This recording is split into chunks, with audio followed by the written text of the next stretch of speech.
Betting యాప్స్లో money laundering, ఇది important అంశం. బెట్టింగ్ యాప్స్లో మనీ లాండరింగ్, త్వరలో సెలబ్రిటీలు యూట్యూబర్లకు ఈడీ సమన్లు.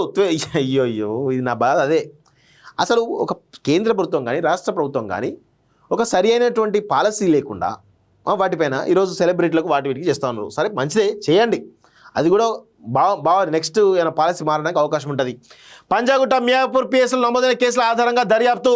ఆ బెట్టింగ్ యాప్స్ కేసులో ఈడీ దర్యాప్తు ముమ్మరం చేసింది. పంజాగుట్ట మియాపూర్ పోలీస్ స్టేషన్లో నమోదైన ఎఫ్ఐఆర్ సహా బెట్టింగ్ యాప్స్ వివరాలను ఈడీ అధికారులు ఇప్పటికే సేకరించారు.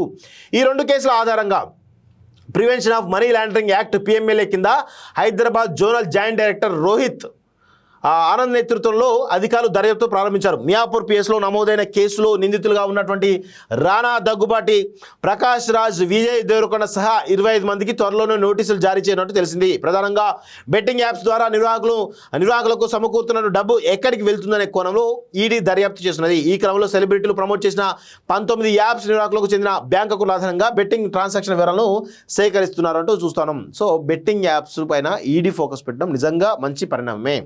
అసలు ఎక్కడి నుంచి వస్తున్నాయి ఏంటిది, వాటితో పాటు ప్రభుత్వ నిర్ణయం కూడా, పాలసీ కూడా మార్చడానికి అవకాశం ఉంటుంది. ఇది మంచి పరిణామమే. కానీ వాటిపైన అసలైన దొంగలు పట్టుకునే ప్రయత్నం చేయండి. ఎక్కడి నుంచి అకౌంట్లు వచ్చినాయి, డబ్బులు ఎక్కడి నుంచి వచ్చినాయి అనేది దానిలో ఆ కోణంలో చేస్తే బాగుంటుంది.